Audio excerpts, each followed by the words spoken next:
नमस्कार, मराठी ठसका रेसिपीमध्ये आपल्या सर्वांचे स्वागत आहे। आज इथे मी बनवणार आहे झटपट अशी कांद्याची पात। अगदी साधी सिंपल पण अगदी चविष्ट अशी कांद्याची पात आपण आज करणार आहोत।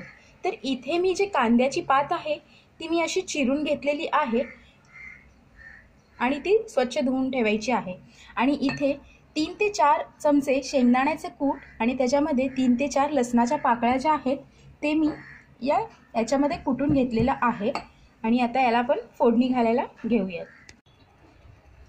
इथे मी गॅसवर कढई गरम करण्यासाठी ठेवलेला आहे आणि त्याच्यामध्ये 2 ते 3 चमचे तेल टाकलेले आहे। आणि तेल छान गरम झालं की त्याच्यामध्ये डायरेक्ट आपल्याला ही कांद्याची पात जी आहे फोडणीला टाकायची आहे।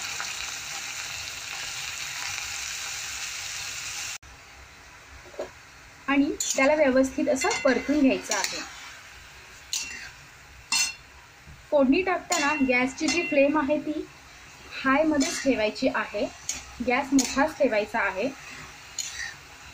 म्हणजे जेणेकरून भाजी जी आहे ती छान शिजेल आणि त्याची जी वाफ असते त्याचा जो गरमपणा असतो तो डायरेक्ट भाजीला छान लागेल। हे परतल्यानंतर ना यामध्ये आपल्याला चवीनुसार मीठ टाकायचं आहे। इथे मी अर्धा चमचा मीठ टाकत आहे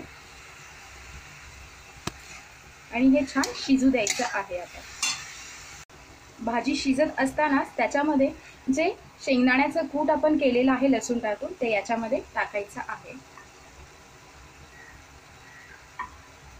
आणि व्यवस्थितपणे मिक्स करून घ्यायचं आहे।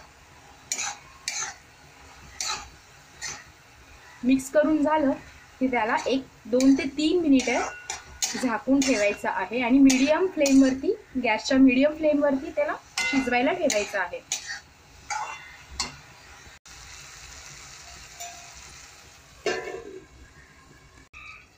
दोन ते 3 मिनिटांनी भाजी छान शिजलेली असेल तर त्याला परत एकदा आपण परतून घ्यायचं आहे।